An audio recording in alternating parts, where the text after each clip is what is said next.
Many Americans today are uninformed and unsure about America's founding fathers and their original intent for our nation's Constitution. Are there really traces of biblical truth and influence within the Constitution and other founding documents? Or do we have, as many historians now claim, a godless Constitution? Many people once believed the United States was a Christian nation, but what about today? What are the characteristics of such a nation? And is a Christian nation, as many historians now teach, an intolerant and cruel society? Discover the forgotten and astonishing story of our nation's foundation in the American Heritage series. For centuries, Americans were taught a truthful view of history that recognized the godly heroes and moral foundation our nation was founded upon. But in recent years, a new version of history has assaulted the moral and spiritual fiber of our nation, leaving the truth of our past eliminated and forgotten until today. Join historian David Barton and experience the untold story of our nation's history in the American Heritage series. A closer look into our nation's history reveals surprising and irrefutable evidence of the Bible's influence on our founding fathers and our nation's Constitution. But does a biblically inspired Constitution make America a Christian nation? And is there a place for the Bible in today's society? Discover our nation's godly history in the American Heritage series. America, this is your heritage. For over 3 centuries, America was officially described as a Christian nation. There are over 300 court cases, both state and federal judiciary, saying America is a Christian nation. We have presidents, we have governors, we have state and federal legislatures. Everybody said it for 3 centuries. It's in all of our textbooks. But suddenly, in the last few decades, if someone has the audacity to say that America is a Christian nation, that's probably what will subject you to more attacks in current America than any other claim you can make. Wow. We collect articles on where people have the audacity to say America has Christian roots or foundations. They get called the American Taliban. They get called Islamic fundamentalists, but on the Christian side. They go through all these pejoratives. And the ones I enjoy a lot are the ones where they say, well, these are the same folks that Hitler used to move his regime forward. This is the same philosophy that Stalin used. This is fascism at its worst. They like to make those terms, and what I love to point to is, well, let's take folks like Franklin Delano Roosevelt. Time after time after time, he called America a Christian nation in official addresses. Wow. Then he's followed by President Harry Truman, who also used the same term time after time, America is a Christian nation. And then we have Dwight D. Eisenhower, who also said America is a Christian nation. Now, those are 3 guys that specifically, individually fought against Hitler, against Stalin, and against fascism. So how can they be students of Hitler and students of Stalin? We're the guys who brought them to their knees, and yet they say we're a Christian nation. So what's happened is America has really lost its concept of its own roots. We have a group out on the radical left who has so demonized that term, made it so radioactive, that we're scared to say today what our history books taught for 300 years. Wow. And along with that, we've come into some really wrong conceptions, because the left has said, oh, if you're a Christian nation, then you're those guys that do the Inquisition. You're the guys that do the Crusades. You're into coercion. You're into forcing people to become Christians. You want a theocracy. That's what you're after. You're all theocrats. So they go through all these charges about what happens if someone says a Christian nation. Shows how little they know about history. Numbers of other founding fathers and early American political leaders also declared that America was guided by or founded on Christian principles. Among those making such declarations were Elias Boudinot, a president of Congress during the Revolution, and signers of the Declaration Charles Carroll, John Hancock, Benjamin Rush, Stephen Hopkins, and Samuel Adams.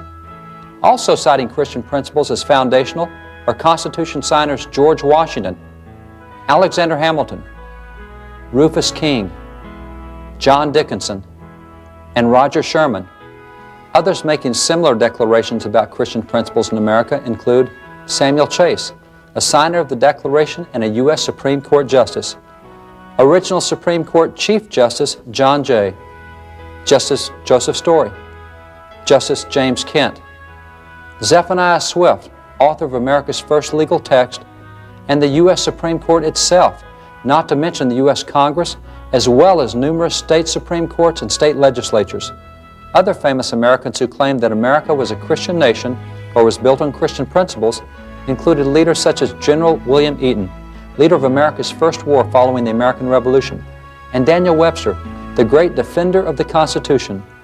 U.S. presidents declaring that America was a Christian nation or that it was founded on Christian principles included John Quincy Adams, Abraham Lincoln, Woodrow Wilson, Zachary Taylor, Harry Truman, Andrew Jackson, William McKinley, Herbert Hoover, and Teddy Roosevelt.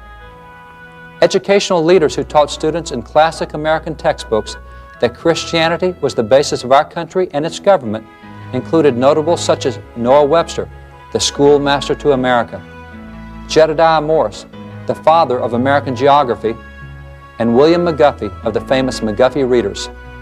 All of these and so many more founding fathers, leaders, educators, and official departments of government declared that America was a Christian nation or that it was influenced by or built on Christian principles by Christian leaders. Over the 2,000 years that Christianity has been in existence, there's been three distinct periods of Christianity. The Reverend John Wise, who is one of the greatest intellectual leaders in early colonial America, said that the first 3 centuries of Christianity you could characterize as the period of purity. That's where we did exactly what Christ had taught us. We were doing really well. The next 12 centuries, from about 350 AD for the next 12 centuries, you get into a period of apostasy. Starts back with Constantine saying, you know, the church and state ought to be one, and I can be over all of it. And so we have an official church. Then the emperor after him decided to ban all other religions, so he forcibly stopped all other religions, no other religious competition. John Chrysanthemum, an early bishop, said, you know, the state is not complete until it bows its knee to the church. And so we get into this thing of the two going together. Right. And at that point in time where the church becomes a state and the state becomes a church, that's where you get all the atrocities. That's that period of apostasy. But then you get into the last 5 centuries, which is the period of Reformation. That's where we said, no, it's time to get away from traditions. Let's go back to what Christ taught. Let's go back to what those first 3 centuries represented, a period of purity. And over the last 5 centuries, and by the way, when we speak Reformation, today we have a really lousy view of Reformation. We think Reformation is Protestants versus Catholics, and that's not it at all. The Reformation came out of the Catholic Church. It was Catholic priests, Catholic monks saying, let's go back to the Word of God. And then when Henry VIII started the Anglican Church, it was Anglican priests and monks saying, let's go back to the Word of God. It was people saying, let's go back to God's teachings. Now we have a tendency today to say, Martin Luther, that's the Reformation. He nailed the 95 Theses up in 1517. That's the Reformation. Reformation started 200 years before Luther was on the scene. Wow. You have Tyndale, who's the morning star of the Reformation. And what happens is the Reformation says we need people to read the Word of God again. Started back in the 1300s with voices saying, let's get back to the Scriptures. And it was not a single individual as Luther. You'll find that there were reformers simultaneously working in Switzerland, working in Netherlands, working in France, working in England. We had all over Europe. Simultaneously, all these guys were saying, it's time to get back to the Scriptures. Yeah. So the Reformation is a movement of returning to purity. Let's go back to the Scriptures. Out of the Reformation, and by the way, you will also find that the Catholic Church ended up adopting so much of what the Reformation advocated at a slower rate because they resisted, but so did the Anglican Church resist. So that's where you come up with the Protestant denomination. These are guys who wanted it to happen faster, so they just kind of started their own group.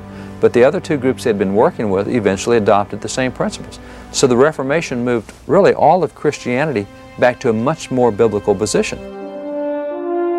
A closer look into our nation's history reveals surprising and irrefutable evidence of the Bible's influence on our founding fathers and our nation's Constitution.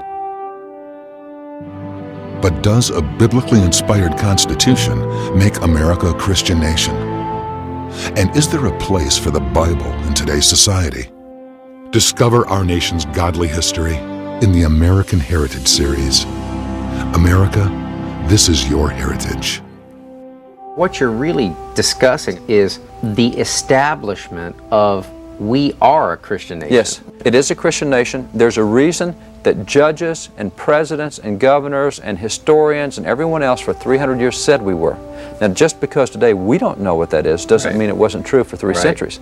See, what they knew that we don't pay attention to today is that when this third period of Christianity came along, this period of Reformation, it resulted in massive changes across the world. Now, what was cool was when these Reformation-minded people came to America, they had something in America we didn't have in Europe. In America, they have come to a virgin land. They're not having to fight the apostasy of the last 12 centuries. Right. There's not been an inquisition over here. There's not been a corrupted form of Christianity. They get to plant the pure stuff right here on virgin soil, and so it grows really fast. One of the things you'll find that in every nation where the reformers were working to get people back to the Bible, one of the characteristics was they went to a republican form of government. You'll find the monarchies went away, republics rose. That's a characteristic of a Christian nation, is a republican form of government. It's what we have in America. It's a good thing we're a Christian nation. We like having a republican form of government. Where do we get that? The Bible teaches that you should elect your own leaders. Right. See, the divine right of kings, the monarchs were saying, hey, God's into kings. There's 6 books in the Bible that deal with kings, Kings and Chronicles and Samuel. And by the way, we have King David and King Saul and King Solomon and Rehoboam and Jeroboam, and that's right. The Bible has a lot to say about kings. But the Bible also tells us that God sent the prophet Samuel to the people to say, you don't want kings. You don't want Bad Bad idea. idea. And he said, I'll give you a king, but they'll rule you. And they will. Harshly. And they'll really, Harshly. and you know what was really interesting is he got specific. He said, Yes. here's what will happen to your military. Yeah. Here's what will happen to your Wow. property taxes. He went through all these things that would happen if they got a king. They said, we want a king. Well, the reformers come along and say, you know, we've had kings for 1,400 years, but that's not the way God wanted it first. Right. What was the first thing God wanted? Exodus 18:21, choose out from among you leaders of tens, 50s, 100,000s, thousands. So getting back to the Bible made us a republican form of government. That's the first thing that came out of the Reformation. So a Christian nation in the last 500 years means you have a republican form of government. I think everyone enjoys that. Yeah. Second thing is it was the Reformation that came up with separation of church and state. Everyone enjoys that today too. We appreciate the fact that the government can't tell us how to worship or when to worship or where to worship, and that the church can't go to the government and say, execute this guy. He doesn't believe the right thing. Right, right. Where'd that come from? That came from the Reformation, getting back to the biblical teachings. So that's the second characteristic. We appreciate that. The third characteristic was freedom of conscience. You see, every one of the reformers, many were put to death for what they believed about the Word of God. Simply their beliefs got them killed. Tyndale and Huss and other guys were killed because they wanted people to read the Bible in the common man's language. Well, if you don't allow freedom of conscience, then you can't get this other stuff out there. If you're going to have someone control what you think, where'd freedom of conscience come from? It came from all the reformers, all these Christian guys. So when you start a Christian nation, one of the things you find is freedom of conscience. Although Noah Webster taught students that our form of government could not survive unless we kept godly, God-fearing people of faith in office, doesn't the security of our particular form of government really depend upon the people rather than upon their representatives? After all, in a democracy, aren't the people the most important aspect? This is part of our problem today. We think we're a democracy. We're not. Recall, when we pledge allegiance to the flag, we pledge allegiance to the Republic of the United States, not the democracy of the United States. While few today can define the difference between the two, there is a difference, a big difference. Our founding fathers had an opportunity to establish a democracy, and they chose not to. They specifically chose to establish a republic. In their minds, we were not and were never to become a democracy.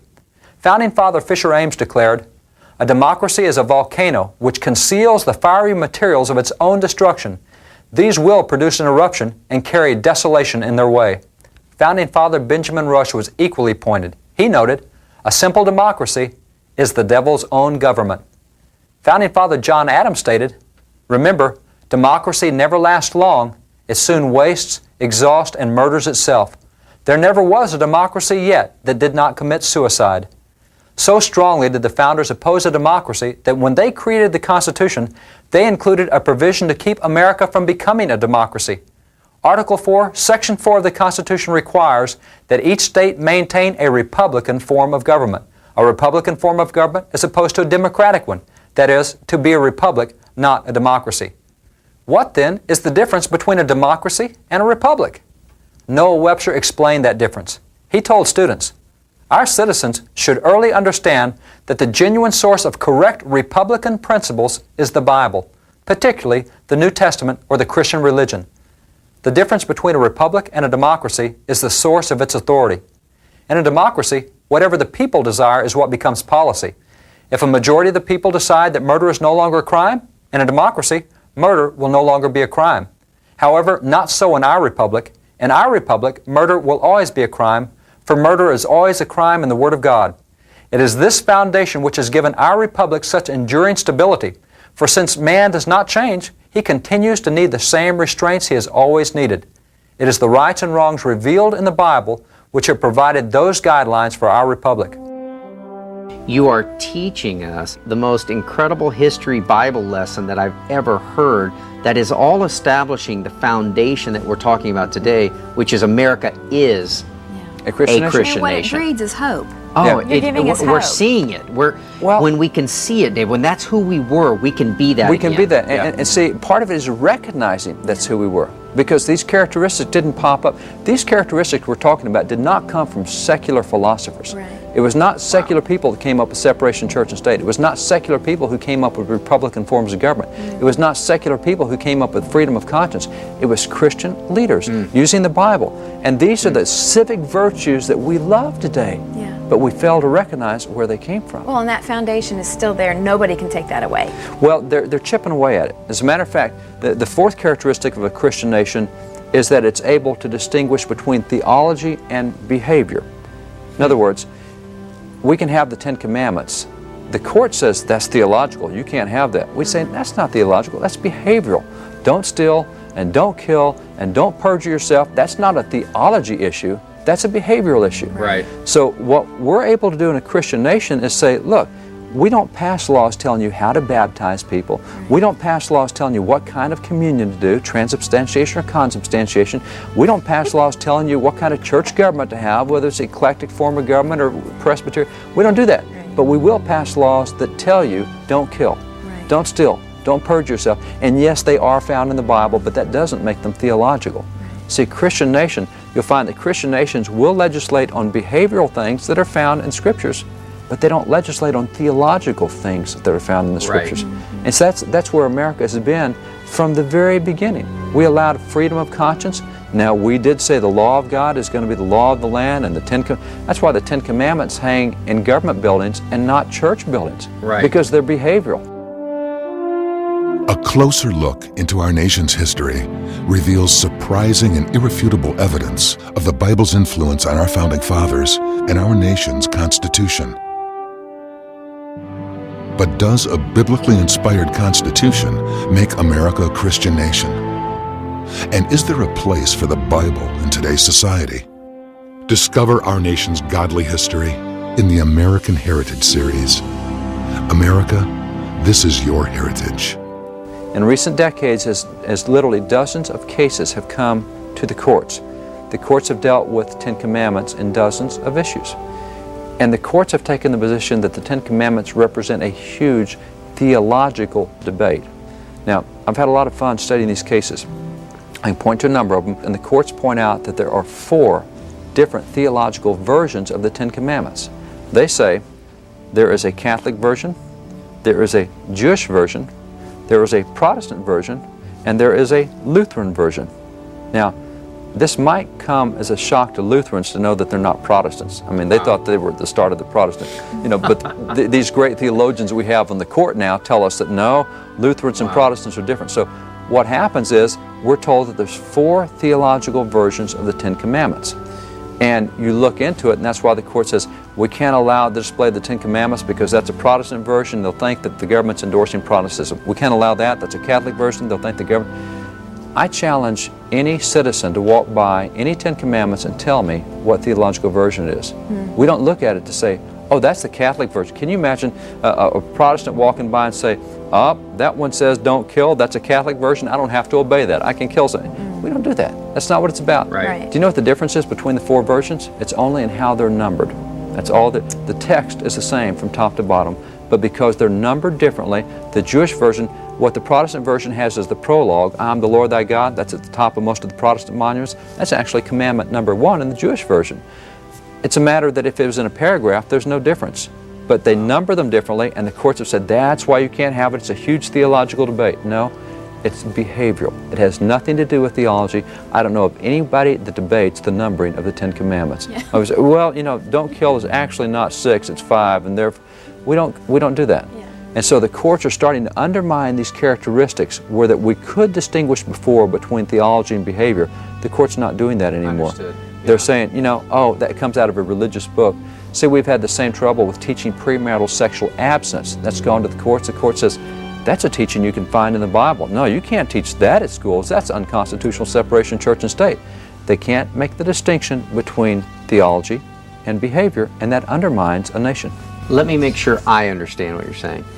The courts have had a tendency to meddle into the 10 Commandments, the biblical spiritual heritage of America, and the way that they've done it, what we're debating today, is that they have made the 10 Commandments, which is the laws of how we should govern ourselves, they've made it a theological debate. Yeah. Instead of letting it be behavioral. Yeah. Is that basically See, what they've done to be able to get all That's into right. it? Our judges today would have been great in the Dark Ages, in the Middle Ages, because that's when they debated how many angels would fit on the head of a pin. Okay. Who cares? Yeah. It doesn't change things. Our judges would have been great as part of that theological debate years ago, because they're into things that nobody cares about, nobody really believes, and it doesn't affect behavior. Right. It does for them. See, they have so intermeddled themselves in religious liberty issues that one of the Supreme Court justices has described the Supreme Court as a national theology board. And that's a great description. I mean, they're telling us, oh, you can't display that version of the 10 Commandments because it's numbered differently from this version. That's not what criminal prosecutions are about. I can show you hundreds, and I mean hundreds, close to 800 cases where that the courts have cited the 10 Commandments as the final issue. And they really don't care what number it is. They just say because the law says, because the 10 Commandments say thou shalt not kill, that's why you can prosecute this guy. They don't go into numbering. But suddenly this new court, in order to make things secular, gets into issues that we don't even care about. This biblical heritage was so well understood during the early years of the nation, and the writings of the numerous founding fathers were so well known, that in later years the Supreme Court ruled in the founders' intention, keeping biblical principles as the basis. For example, notice this ruling by the U.S. Supreme Court in 1892. The court said, "No purpose of action against religion can be imputed to any legislation, state or national, because this is a religious people. This is a Christian nation." What would lead the court to conclude that we are a Christian nation? This case was not long, only 16 pages in the court records, but the court provided 87 different historical precedents to support its conclusions.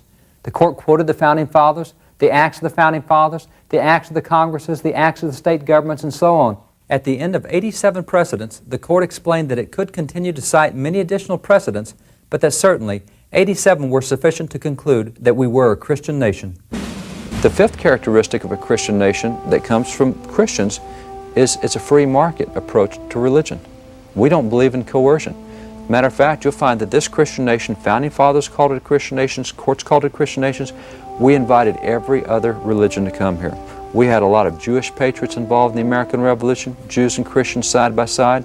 Wasn't a threat at all. We had Muslims here. One of the Founding Fathers was a Muslim. John Randolph of Roanoke was a Muslim Founding Father. Now, he got led to Christ by Francis Scott Key, who did the Star-Spangled Banner, but we had Muslims in early America, we had Buddhists, we had what were called Confucians we had all these religions in early America. We were still a Christian nation.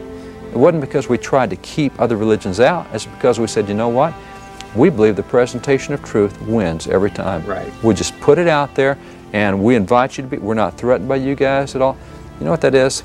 That's like Elijah on the top of Mount Carmel. I was just thinking that, dude. Exactly. You know, I have people today say, "Oh, I don't want prayer back in schools. If we get prayer back in schools, I don't want my kids hearing a Buddhist pray." Well, number one, Buddhists are not going to pray; they meditate. So you're not going to have to worry about hearing a Buddhist pray. It's not going to happen. But number two, if you're scared of that religion, you're in the wrong religion. Right. You ought to be in the one you're scared of. See, Elijah, when they had the false prophets on Mount Carmel, false prophets of Baal. They're praying away. He says, you want more time to pray? Take more time. Take all the time you want. Just make sure I get my shot. Right. You know, and that's all it boils down to. And that's the position we had in America. We're not scared of anybody else's religion. We'll let everybody come. It's a free market approach. And that's why we don't use, and we didn't use, coercion. You don't find that in Christian nations. Now, you find that in that middle 12 centuries of apostasy, forced conversions. That's still one of the fundamental tenets of Islam, is forced conversions. It is not of true Christianity. Right. So for 5 centuries, we've had a free market approach. Now, you take those 5 characteristics, you say, you know, I like having a Republican form of government where I choose my leaders. I really like having an institutional separation of church and state where the government doesn't run the church and church doesn't run government. I really do like having freedom of conscience to believe what I want. And I really do like having behavioral standards that reflect certain things, even if they're in the Bible. And I really do appreciate the fact that we can choose what religion we want. Welcome to a Christian nation. Yeah. See, that's a Christian nation. That's not a theocracy. Those guys that say Christians are trying to impose theocracy, if you look at the last 5 centuries of Christianity in the time of the Reformation, every time Christians got a hold of a government, it was free choice. Choose your own. We don't do theocracies. That's not it. So what's wrong with America being called a Christian nation? Nothing. We see what happens is, since we say we're not a Christian nation and we run from that, then it's easy to make Christians into a fringe element. Oh, it's those radicals out there. We kind of tolerate them. You know, Christian values are no longer part of mainstream. We get in trouble debating Christian values in marriage, debating Christian values in bioethics, debating Christian values. We never debated those values before. Even non-Christians among the founding fathers like Franklin and Jefferson were absolutely advocating Christian values. They may not agree with Christian theology, but who's going to have a trouble with Good Samaritan or with the Golden Rule or with the Beatitudes? Those are Christian teachings. Right. They uplift a society. So we've got to get away from being scared to say we're a Christian nation. What we've got to do is define it the right way, define it the historical way. We can't let the left steal 300 years of heritage. Right. We can't let them wipe out 300 court cases, wipe out what dozens of presidents and governors have said simply because they don't like the term. We are a Christian nation. We have been a Christian nation, and that doesn't mean anything they think it does. We're not theocratic. We're not coercive. We believe in free choice. We don't believe in any of the others. And that's what we've got to get back to doing. We don't need to be ashamed at all that we're Christians and that we believe we have a Christian nation. What we need to do is advocate those civic virtues that are the result of specific biblical teachings that have blessed all of us. For more information on the American Heritage Series or to find books and other resources, visit wallbuilders.com. Through the American Heritage Series, renowned historian David Barton communicates our nation's forgotten, godly foundations and encourages us to once again view history through a truthful lens. For only when we recognize and embrace God's hand in our history can America become all that it was intended to be. Through Wall Builders, historian David Barton seeks to rebuild the walls of America's unique religious, moral, and constitutional heritage by educating the public and encouraging people of faith to become active in strengthening America's great foundations. For more information on how you can become involved, visit wallbuilders.com.